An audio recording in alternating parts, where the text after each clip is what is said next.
Hello दोस्तों, आप सबका स्वागत है एक बार फिर से एस्ट्रो गुरु चैनल पर। आप सभी के लिए आज एक और टैरो सेशन लेकर के आया हूं और आज का विषय है कि क्या आपके कर्म सही दिशा में हैं। आज इसी विषय पर टैरो रीडिंग बेस्ड रहेगी और आज की रीडिंग के लिए 3 पाइल्स को बनाया गया है जिनके सिंबॉलिक्स आपकी स्क्रीन के ऊपर अब एक साथ दिखाए जा रहे हैं। Pile number 1 3 of pentacles, pile number 2 6 of pentacles और pile number 3 8 of pentacles.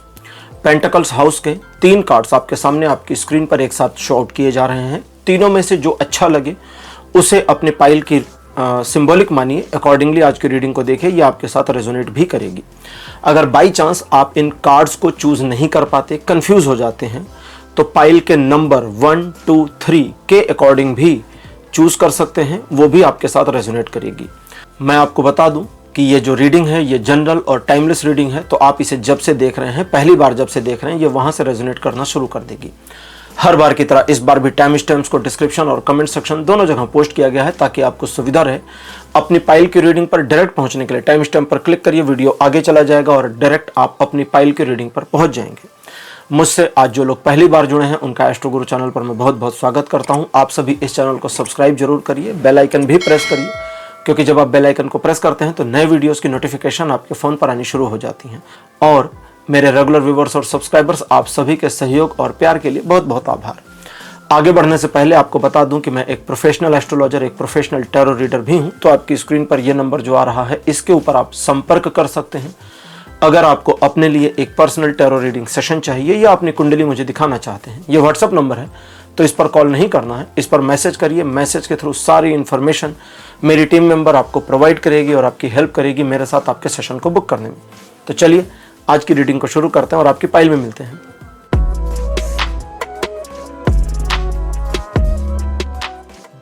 Hello pile number 1, आप सबका स्वागत है आपकी रीडिंग में। आपने 3 ऑफ पेंटिकल्स को चुना था, मेरे बगल में उसकी फोटो लगा दी गई है। चलिए आज की रीडिंग को शुरू करते हैं और देखते हैं कि आपके लिए टैरो क्या बताते हैं कि क्या आपके कर्म सही दिशा में हैं या नहीं है, और अगर नहीं है तो आपके लिए क्या गाइडेंस है, क्या आपको करना, क्या आपको नहीं करना चाहिए।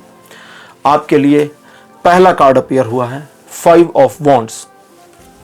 सेकंड पोजीशन पर आपके लिए जो कार्ड है ये है द हैंग्ड मैन।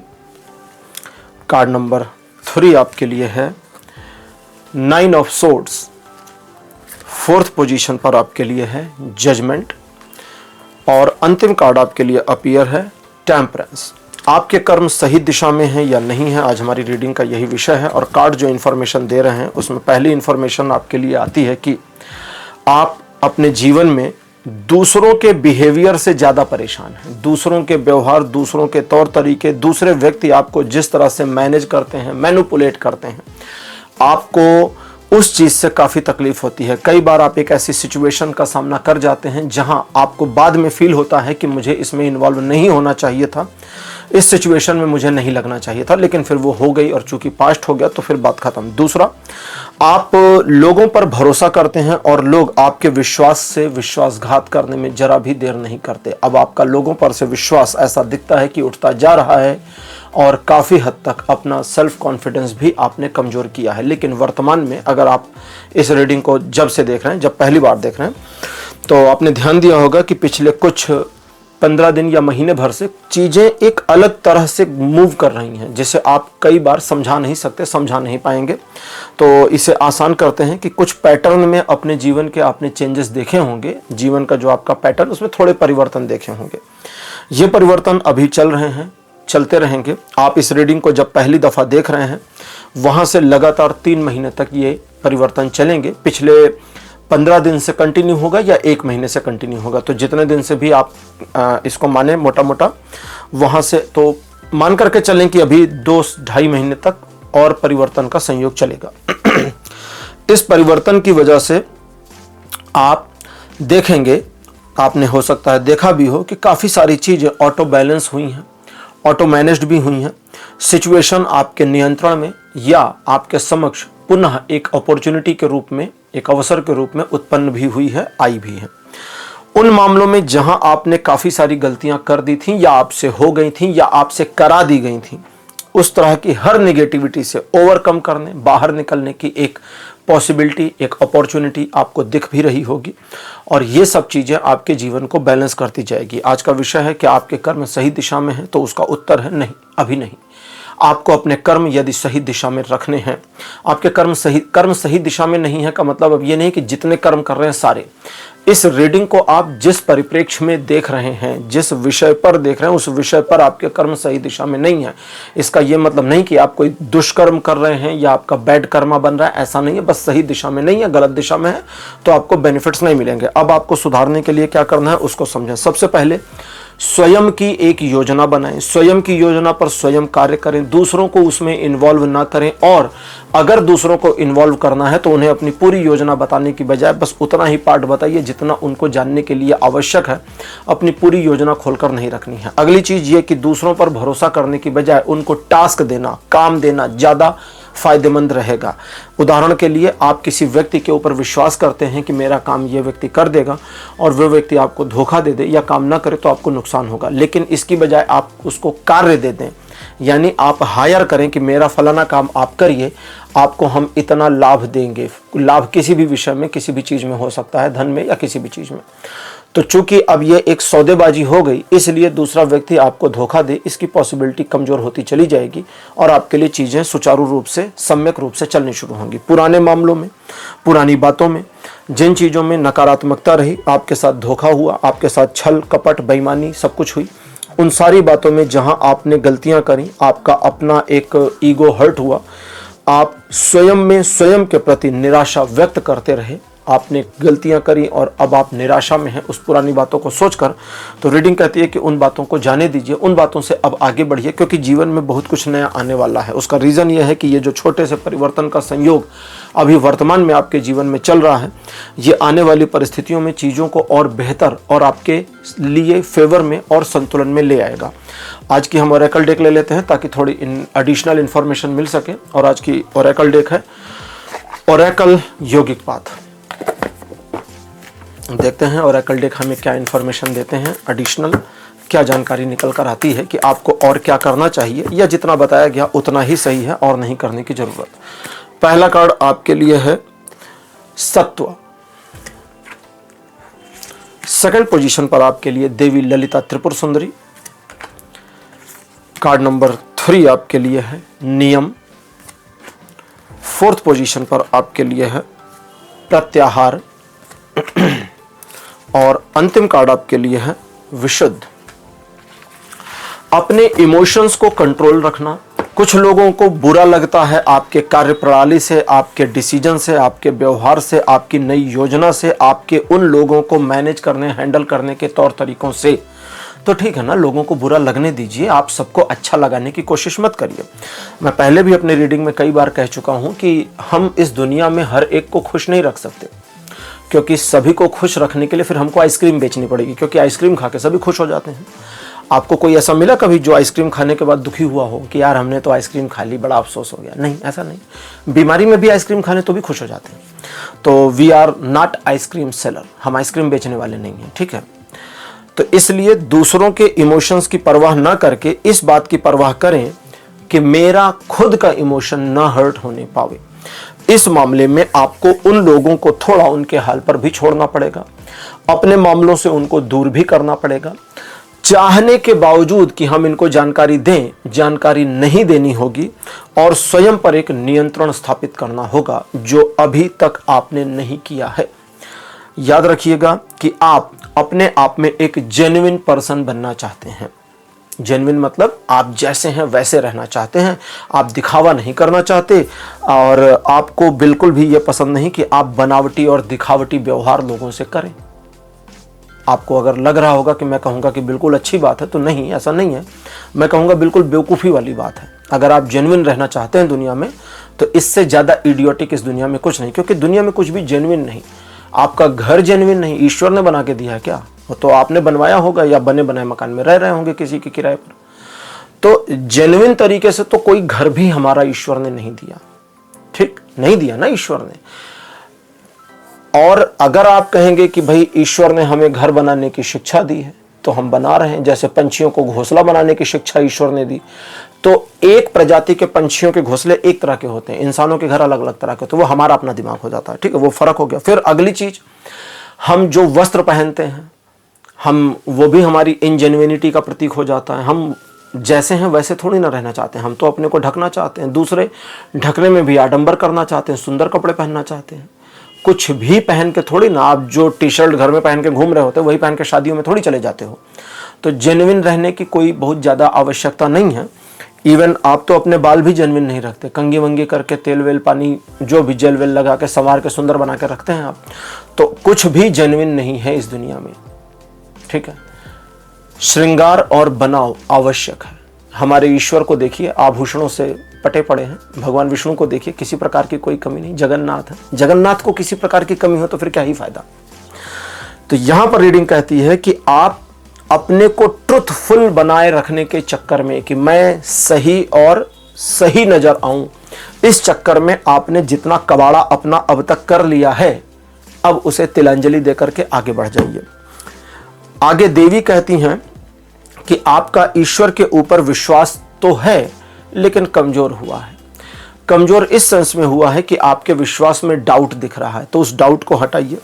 दूसरों की फीलिंग्स की परवाह थोड़ी कम करिए, अपनी योजनाओं पर बने रहिए, और फिर जो परिवर्तन आपके लिए आना शुरू हो जाएगा वो चमत्कारिक आपको आपके कर्मों में सही दिशा में रखेगा, और आपको एक इंट्यूशन प्राप्त होगा। अब आप समझेंगे कैसे कि मेरे कर्म सही दिशा में है। तो रीडिंग कहती है कि अब आपको एक इंट्यूशन प्राप्त होगा, एक आंतरिक फीलिंग प्राप्त होगी जो आपको एक सही दिशा की ओर पुश करती चली जाए। अगर ऐसा करते हैं तो वो सही दिशा आपको वस्तुतः स्वयं एवं मिलनी शुरू होगी।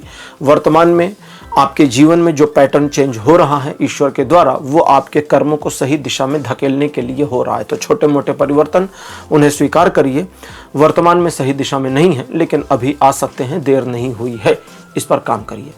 पाइल नंबर 1 आपकी रीडिंग कंप्लीट हो गई है। आज की रीडिंग आपको कैसी लगी, अपने एक्सपीरियंस, अपने अनुभव कमेंट सेक्शन में जरूर लिखिएगा। इस वीडियो को लाइक करिए, शेयर करिए और चैनल को सब्सक्राइब करना मत भूलिएगा। अगले वीडियो में आपसे फिर मिलूंगा। Bye bye.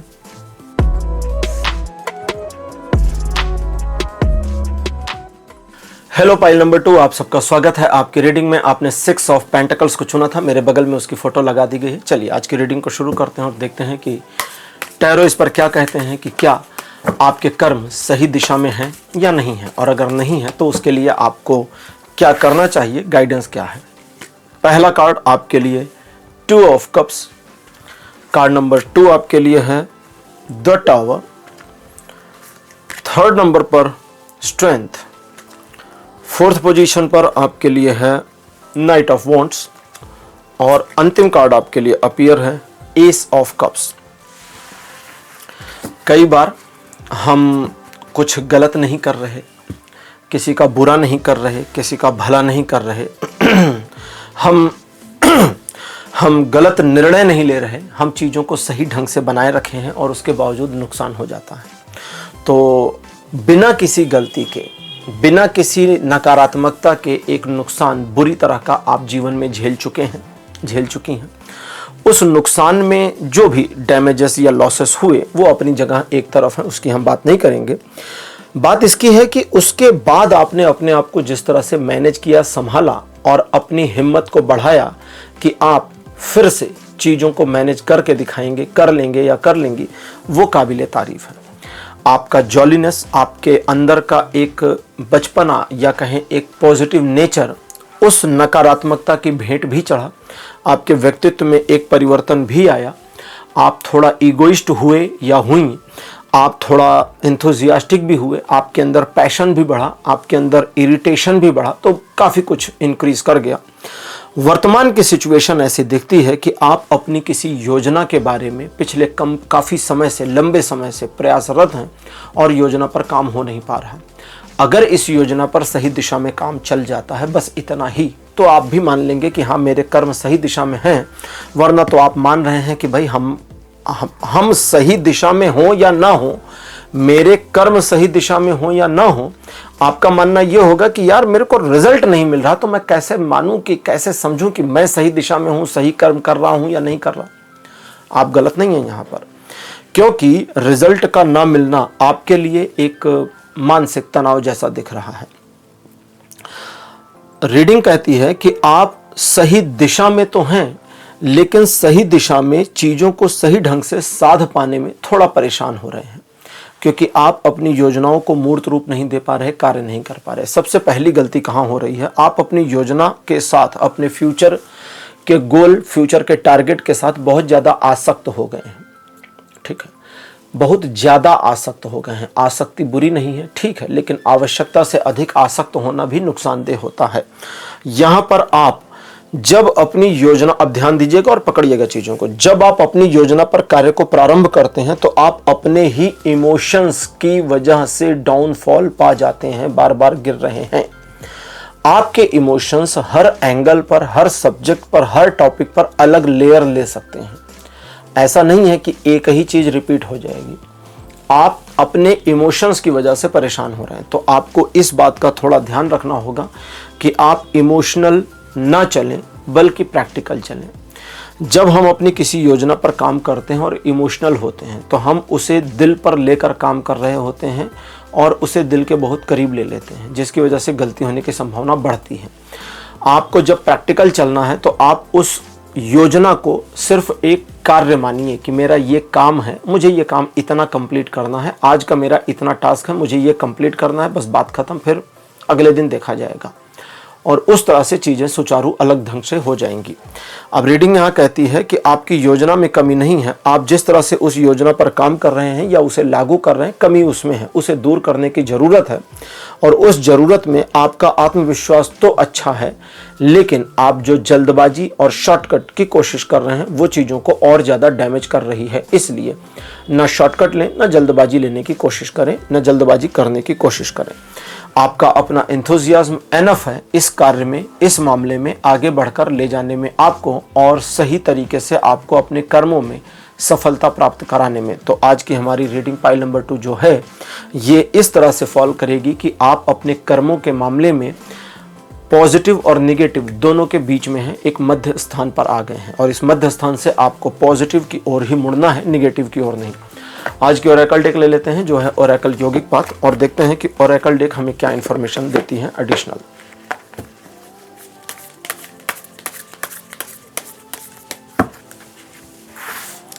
आपके लिए पहला कार्ड अपीयर प्रत्याहार, सेकंड पोजीशन पर आपके लिए है देवी छिन्नमस्ता। देवी छिन्नमस्ता 10 महाविद्या में से एक है। नीचे डिस्क्रिप्शन में लिंक दिया है वीडियो का, जाकर के जानकारी और ले सकते हैं आप। तीसरा कार्ड आपके लिए है ध्यान। कार्ड नंबर 4 आपके लिए है आसन, और अंतिम कार्ड आपके लिए जो अपीयर हुआ है ये है सत्य, ट्रुथ। ठीक है, सत्य मतलब यहाँ पर है ट्रुथ। तो चलिए 5 कार्ड्स यहाँ से भी आ गए हैं, देखते हैं। आज का हमारा विषय वही है कि क्या आपके कर्म सही दिशा में हैं।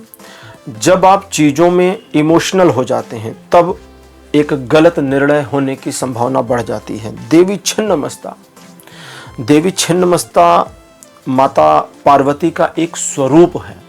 देवी अलग अलग रूपों में जब प्रकट होती हैं तो उनके उस स्वरूप के नाम अलग हो जाते हैं। जैसे क्रोध में भरी हुई देवी जब बहुत ज़्यादा क्रोधित हो गई, तो जैसे आप लोग बोलचाल की भाषा में सुनते होंगे ना, कहते कहते इतना गुस्सा है कि मेरा खून जल उठा है। अगर खून जल उठा है तो देह काली पड़ जाएगी।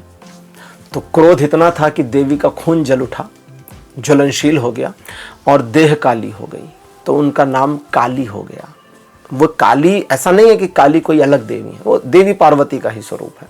ठीक, देवी जब प्रसन्न मुद्रा में आ जाती हैं, एकदम मनोहारी मुद्रा में, एकदम मातृत्व भाव में आ जाती हैं, एकदम प्रसन्न मुद्रा में, तो वे महागौरी हो जाती। फिर उनसे गौरी कोई नहीं।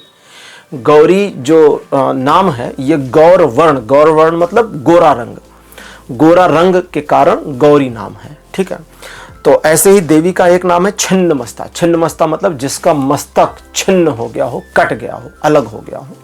तो कथा आती है कि देवी एक बार सरोवर के किनारे स्नान करने के लिए 2 सखियों के साथ गईं, और वहां पर क्या हुआ कि दोनों सखियों को अचानक से कुछ इंसिडेंट हुआ, रक्त पीने की लालसा जग गई। अब ये सब देवी की ही लीलाएं हैं, उनका ही प्रपंच रचा जाता है। वे अपने एक रूप में आना चाहती थी, तो ये प्रपंच हुआ। भाई नहाने गई हैं वहां पर रक्त पीने की लालसा क्यों हो जाएगी? कोई औचित्य नहीं दिखता है, ना कोई युद्ध हो रहा था जिसमें रक्त बीज जैसा दानव हो कि उसकी खून की बूंद गिरेगी तो एक और पैदा होगा तो उसका खून तो पीना ही पड़ेगा, वरना कोई औचित्य नहीं बनता।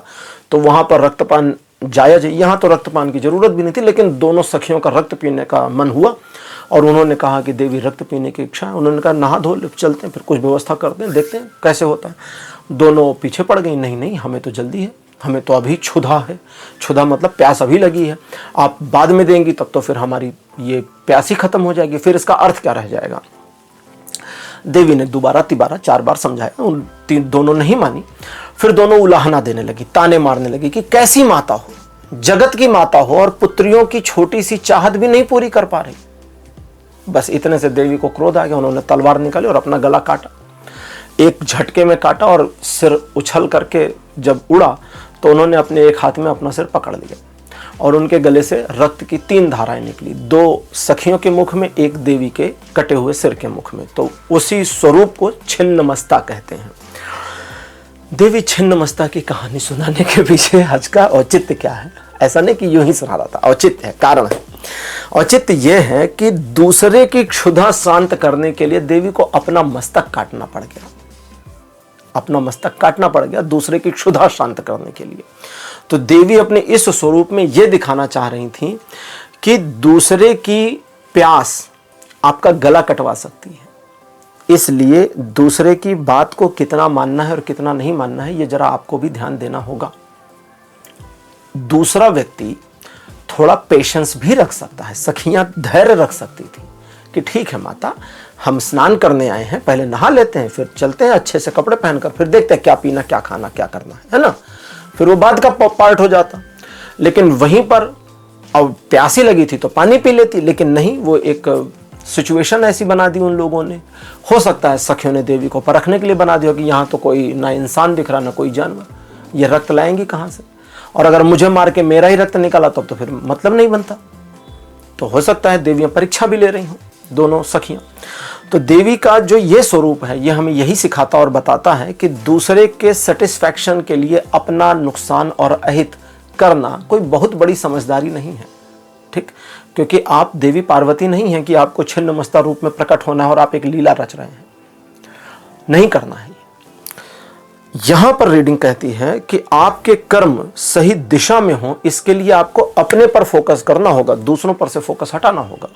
जब आप दूसरों पर से फोकस हटाएंगे तो आपको अपना मार्ग क्लियर दिखना शुरू होगा।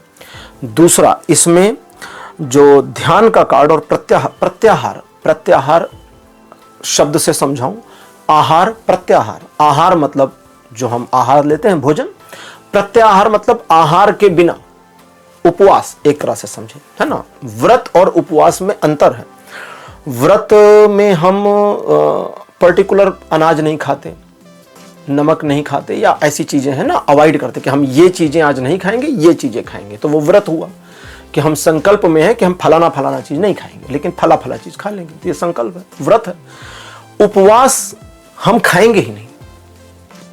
अगर आप व्रत में फलाहार और बाकी चीजें ले रहे हैं तो ये उपवास नहीं है। उपवास का मतलब जल पर रहिए, खाइए नहीं। मोदी जी उपवास करते हैं, खाली पानी लेते हैं और कुछ नहीं। अच्छा, तो प्रत्याहार का कार्ड और ध्यान का कार्ड ये कहता है कि जब अपने पर फोकस करोगे तो आप देखोगे आपकी तो अपनी एक कार्य योजना है, जो मैंने पहले भी आपको बताया। उस योजना पर कार्य को करके जो सफलता प्राप्त करनी है, यानी अब योजना पर हम कार्य करें तो कहेंगे भाई हमारे कर्म सही दिशा में है, ठीक। लेकिन सही दिशा में है तो वो योजना भी बता रही है कि हमें इस कार्य को एंड तक ले जाने में इतने समय की रिक्वायरमेंट है। हम कितना समय लगाएंगे ये नहीं कहा जा रहा, रिक्वायरमेंट कितने समय की है, आवश्यकता कितना समय देने की है। जितने समय की आवश्यकता है उतने समय का पेशेंस बनाइए और अपने कर्म करिए। पेशेंस भी बनाना होगा, ऐसा नहीं कि पेशेंस बनाए बिना काम होगा। अगर आप एक गाड़ी में बैठे हैं जो 100 किलोमीटर प्रति घंटा की रफ्तार से चल रही है, तो 500 किलोमीटर पहुंचने में बिना रुके और उसी रफ्तार से चलते रहें तो भी 5 घंटे लगेंगे। लेकिन उतनी ही रफ्तार से आप कहें कि हमको तो 1 घंटे में 500 किलोमीटर पहुंचना है, तो ये पॉसिबल नहीं है, संभव नहीं है ना, क्योंकि जो रिक्वायर्ड टाइम है वो तो लगेगा। समय का अंतराल आपको मानना पड़ेगा, आप उसमें मना नहीं कर सकते। दूसरा, अब आगे ये कहता है कि जब आप समय के अंतराल को समझ जाते हैं, समय को महसूस कर लेते हैं कि भाई इतना टाइम रिक्वायर्ड और इतना मेरे को कर्म करना पड़ेगा, तो आसन का कार्ड कहता है कि अब इसे नियम पूर्वक पालन करिए, यानी रूटीन प्रोसेस में ले आइए। और अगर रूटीन प्रोसेस में ले आते हैं तो सत्व का कार्ड कहता है कि स्वयमेव वो प्राप्त हो जाएगा जो आप अभी तक चाहते थे। किसी विषय वस्तु में, किसी स्पेसिफिक मामले में जो आपकी रिक्वायरमेंट थी, जो आपकी डिमांड थी, जो आप रिजल्ट चाहते थे, वो स्वतः मिल जाएगा। आपको रिजल्ट लाने की जरूरत नहीं है। बटन जलाइए, बटन दबाइए, बल्ब आपका ऑन हो जाएगा, प्रकाश फैल जाएगा। अगर आपसे कोई कहे कि भाई ये हम आपको एक बल्ब दे रहे हैं, प्रकाश करके दिखाइए, आप कहेंगे इसे होल्डर में लगाना पड़ेगा, बिजली दौड़ानी पड़ेगी, बटन लगाना पड़ेगा, है ना, बिजली लगाएंगे तभी तो जलेगा। तो दैट मीन्स आप उपक्रम कीजिए और प्रकाश हो जाएगा। आप उपक्रम नहीं करेंगे तो फिर वो बल्ब बेकार है, अर्थहीन है, उसका कोई यूज नहीं है, अगर आप उपक्रम नहीं कर सकते तो। समझिए ना चीजों को। तो ये कहता उपक्रम करिए और वो रिजल्ट मिलेगा जो अपेक्षित है। कर्म आपके सही दिशा में है तो जरूर, लेकिन रिजल्ट के लिए नहीं, इसलिए उस दिशा में थोड़ा और काम करना है जिससे आपको बेहतर और उचित लाभ प्राप्त हो सके। पाइल नंबर 2 आपकी रीडिंग कंप्लीट हो गई है। आज की रीडिंग आपको कैसी लगी? अपने एक्सपीरियंस, अपने अनुभव कमेंट सेक्शन में जरूर लिखिए। इस वीडियो को लाइक करिए, शेयर करिए और चैनल को सब्सक्राइब करना मत भूलिएगा। अगले वीडियो में आपसे फिर मिलूंगा। Bye bye.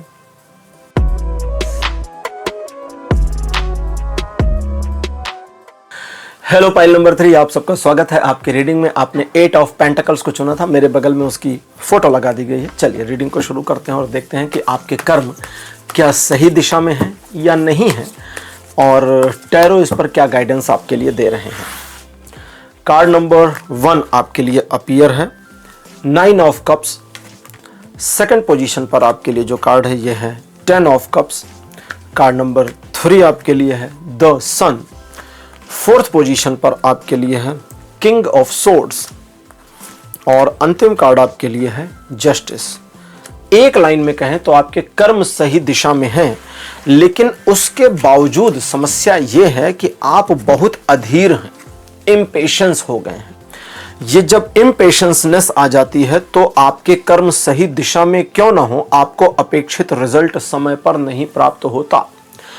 हमारा उतावलापन सिचुएशन को खराब कर सकता है। ये बिल्कुल वैसा मामला है कि आपको मैदान में खड़ा किया गया और बोले 100 मीटर दौड़ना है, इनाम आपका।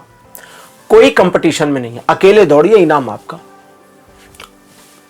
जितना रिक्वायर्ड रफ्तार है उतने से दौड़िए, इनाम लीजिए, घर जाइए। लेकिन आप क्या कर रहे हैं? आप इतनी तेज दौड़ने की कोशिश कर रहे हैं कि बार बार गिर रहे हैं। आप बताइए गलती किसकी है? किसी की नहीं है ना। आप सही तरीके से चीजों को ऑपरेट नहीं कर रहे। सिचुएशन में कमी है। बुरा मान जाएंगे अगर मैं बोलूंगा वो कहावत, ठीक है? तो इसलिए अगर समझ गए हैं तो समझिए। सिचुएशन में कमी है, फला चीज में कमी है, फला चीज मेरे फेवर में नहीं, ये मेरे फेवर में नहीं, इसने मुझे धोखा दे दिया, इसने मुझे ये कर दिया, वो कर, सारी शिकायतें, दुनिया भर की कंप्लेन, और स्वयं को विक्टिम फील करना। शिकायतों में तो ये रीडिंग कर रही है कि ये भी है कि यार ईश्वर ही हमारा सपोर्ट नहीं कर रहे हैं। ईश्वर आपका सपोर्ट क्यों करेंगे? ईश्वर आपका सहयोग क्यों करेंगे भाई? वे आपका विरोध नहीं कर रहे, बस इतना काफी है। वे आपका सहयोग करने के लिए इस पूरी दुनिया, इस जगत को बना चुके हैं। इस जगत की जो रिसोर्सेज हैं वे आपको सपोर्ट कर देंगे। आप अपना कर्म करिए, चीजें आपके फेवर में आएंगी। आपको उनका एडिशनल सपोर्ट नहीं लेने की जरूरत है, ठीक है? इसको ध्यान दीजिए। वर्तमान में आपके कर्म सही दिशा में प्रेषित तो हो रहे हैं, लेकिन रिजल्ट इसलिए नहीं मिल रहे हैं क्योंकि आप काफी गलत तरीके से चीजों को ऑपरेट कर रहे हैं। आपके थोड़ा पास्ट को देखें, आपके वर्तमान को पहले समझते हैं। जिस विषय वस्तु के को ध्यान में रखकर आज आप ये रीडिंग देख रहे हैं, आपकी एक इरिटेशन और इम्पेशंसनेस दोनों नजर आती है। अपने इसी असहज व्यवहार का अगर थोड़ा पीछे ले जा करके देखें, आज का असहज व्यवहार आपके व्यक्तित्व को जैसा बनाता है, आपकी पर्सनालिटी को जैसा शो आउट करता है, थोड़ा पास्ट में ले जा करके हम चीज़ों को देखते हैं तो आपकी पर्सनालिटी आज के मुकाबले बहुत इंप्रूव्ड और पावरफुल और पॉजिटिव नज़र आती है, जबकि आज इसमें नकारात्मकता आप भी महसूस कर सकते हैं स्वयं। आपके बारे में लोगों की परसेप्शन, लोगों की राय, एक समय ऐसा भी था जब बहुत ज्यादा पॉजिटिव थी। आज आपके दुश्मन अधिक हो गए हैं, मित्र कम हो गए हैं। इसलिए आपको थोड़ा ध्यान रखना चाहिए कि मैं स्वयं के साथ पॉजिटिव बिहेवियर करूं। जी हां, सही सुन रहे हैं, स्वयं के साथ। आप अपने साथ इतना कठोर हैं कि आपने अपने आप को तंग कर रखा है। अपने आप के साथ कठोरता का मतलब डिसिप्लिन नहीं है। इसको कंफ्यूज मत होइए, गलत मत लीजिएगा। डिसिप्लिन अलग है। अगर आप कहते हैं कि यार हम तो रोज सोचते हैं सुबह 6 बजे उठें, रोज 8 बजे 9 बजे नींद खुल रही है, फिर हम स्वयं से कठोर कैसे हैं? कठोरता दूसरी चीजों में है, कुछ गलत आदतों में है, कुछ गलत संगत में है, कुछ गलत बिहेवियर में है, कुछ गलत सोच में है, जिसे रिपीट आप किए जा रहे हैं। निकलने, बचने, भागने की कोशिश करते हैं और फिर रिपीट कर देते हैं। तो आपने स्वयं को थका और सता रखा है। तो उस सताने वाली प्रक्रिया से अपने आप को निकालिए। कैसे? सबसे पहले, अच्छा, पाइल नंबर 3 इस रीडिंग में आपके लिए एक और चीज आ रही है कि आप वैसे हंसें, बोले, मुस्कुराए, ठहाके लगाएं, चाहे जो करें, अपने कर्म से रिलेटेड मामले, सब्जेक्टेड कर्म पर आपकी मुस्कान मुझे गायब दिख रही है। तो सबसे पहले आपको अपनी मुस्कुराहट लानी है। ठीक, चीजें सकारात्मक है या नकारात्मक, हमारे पक्ष में है या विपक्ष में है, मुस्कुराइए, चेहरे को प्रसन्न रखिए, क्योंकि प्रसन्नता का भाव आपके अंदर एक पॉजिटिव एनर्जी को वाइब्रेट कर देता है। पॉजिटिव एनर्जी की वाइब्रेशन पॉजिटिविटी को अट्रैक्ट करती है। ये चुंबक की तरह है। आप पॉजिटिव हैं, चीज़ें पॉजिटिव, आप निगेटिव हैं, चीज़ें निगेटिव। आप खुश हैं, अच्छा मूड है, आप बहुत प्रसन्न हैं, आपको 10 लोगों के बीच में बिठा दिया जाए जो दहाड़े मार कर रो रहे हैं, पता नहीं क्यों आपका दिमाग खराब हो जाएगा। आप रोएं या ना रोएं, आप वहाँ से भाग जाना चाहेंगे, रुकना नहीं चाहेंगे। ये मानव स्वभाव है, क्योंकि उन 10 लोगों की उस मोमेंट की निगेटिविटी आपको निगेटिव करती चली जाएगी। और अगर आप दुखी हैं, निराश हैं, उदास हैं, एक ठीक ठाक दुख का पहाड़ आपके ऊपर टूट पड़ा है और आपको 10 ऐसे लोगों के बीच में बैठा दिया जाए जो हंस रहे हैं, ठहाके लगा रहे हैं, रोते रोते ही सही, आंखों से आंसू निकलते ही सही, कि निकलना बंद नहीं हो रहा लेकिन ठहाका आपके भी आ जाएगा, ये भी मानव स्वभाव है, क्योंकि उनकी पॉजिटिव एनर्जी आपकी एनर्जी में पॉजिटिविटी घोलती चली जाएगी। इसलिए पहले स्वयं में पॉजिटिविटी लाएं। आपने स्वयं के साथ जितना ज़्यादा सख्ती कर ली है उसकी आवश्यकता नहीं है। दूसरों के साथ सख्ती करने की कोशिश चीज़ों को और डैमेज कर रही है। दूसरों को यूज़ करना है, मैनिपुलेट करना है, फ़ायदा उठाना है, उनको डोमिनेट नहीं करना है। हम किसी व्यक्ति से 2 तरह से काम करवा सकते हैं, प्यार से और डांट या मार के। अगर प्यार से हो सकता है तो फिर डांट मार की जरूरत क्या है? सोचिए ना, डांटने या मारने की किसी को क्या आवश्यकता, अगर प्यार से काम हो जाता। और मुझे दिख रहा है कि अगर आप सिर्फ शांत और स्माइली हो जाएं तो प्यार से सारी चीजें हो जाएंगी। आपके जीवन में वर्तमान की जो दशा है ये आपको आगे ले जा करके एक ऐसी पोजीशन में पहुंचाने वाली है जहां आपको वस्तुतः ईश्वर के मदद की जरूरत पड़ जाए।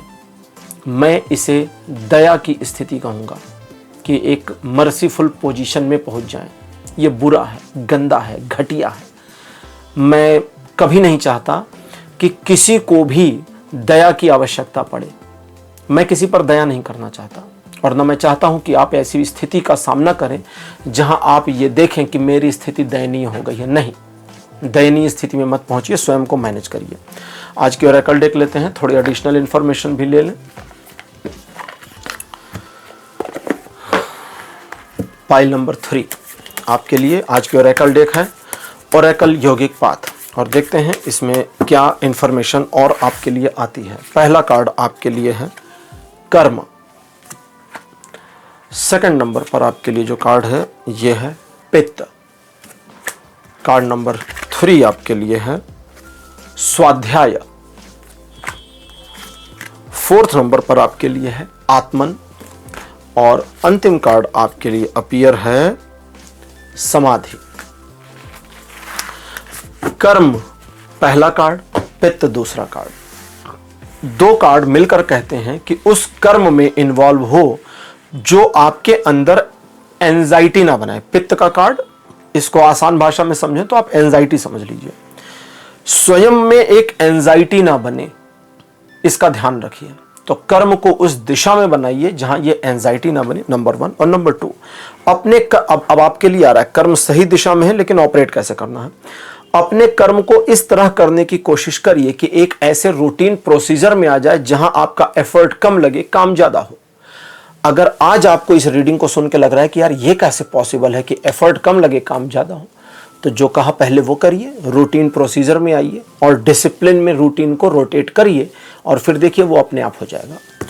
आगे कहता है कि स्वयं के प्रति आपका समर्पित होना सबसे ज्यादा आवश्यक है, क्योंकि अगर आप स्वयं को सराहेंगे नहीं, स्वयं के साथ आत्मविश्वास में नहीं आएंगे, स्वयं की पीठ नहीं थपथपाएंगे, तब तक आपको अपनी खुद की योजना पर भरोसा नहीं होगा और आप वो रिजल्ट नहीं ला पाएंगे जो अपेक्षित और लाना है।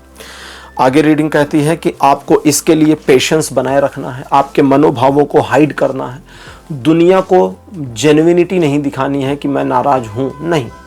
हो सकता है मेरा मूड खराब हो सकता है मैं आज अच्छा नहीं फील कर रहा, लेकिन अगर एक स्माइल करने से मेरे कई काम बन सकते हैं तो ठीक है, ये सारी निगेटिविटीज़ को मैं हाइड करूं और आज स्माइल करूं, इस मेंटेलिटी में आइए। ईश्वर के साथ आपकी जो कनेक्टिविटी है उसमें आपको अपने आप को और ज़्यादा समर्पण के भाव में लाना होगा, इस पर अतिरिक्त काम कर लीजिएगा। और अगर आप ऐसा करते हैं तो न सिर्फ आपके कर्म सही दिशा में हैं, जो कि वर्तमान में सही दिशा में चलेंगे, सही योजना के साथ चलेंगे, बल्कि एक ऐसी पोजीशन तक आपको पहुंचा देंगे आपके कर्म जो आपके लिए एक अल्टीमेट गोल जैसा साबित हो कि अंततः मुझे यही चाहिए, अंततः मुझे यहीं पहुंचना था और ये मुझे मिल गया या ये मुझे पहुंच गया या हम यहाँ तक पहुंच गए। इन सारी चीज़ों में आपके अगर आप काम करते हैं तो आपके भीतर एक आध्यात्मिक यात्रा जैसा भी आप महसूस करेंगे, जो आपके अंदर आध्यात्मिक चेतना के बदलाव का संकेत देगा। इसे एडिशनली इस्तेमाल कर सकते हैं, अध्यात्म की ओर थोड़ा झुकाव बढ़ सकता है और इसका आपको उत्तरोत्तर लाभ मिलेगा कि आपके कर्मों में आने वाले व्यवधान समाप्त होंगे। और अंतिम में जब एक बार अपने जीवन को इस तरह से आप पटरी पर ले आते हैं, चीज़ों में बैलेंस और सिचुएशन मेंटेन कर लेते हैं, तो पुरानी कुछ नकारात्मकताओं से निकल जाना, उबर जाना और एक नई सकारात्मकता में पहुंच जाना और उसका सेलिब्रेशन करना भी आपके लिए पॉसिबल हो जाएगा। पाइल नंबर 3 आपकी रीडिंग यहीं कंप्लीट हो रही है। आज की रीडिंग आपको कैसी लगी, अपने एक्सपीरियंस, अपने अनुभव कमेंट सेक्शन में जरूर लिखिए। इस वीडियो को लाइक करिए, शेयर करिए और चैनल को सब्सक्राइब करना मत भूलिएगा। अगले वीडियो में आपसे फिर मिलूंगा। Bye bye.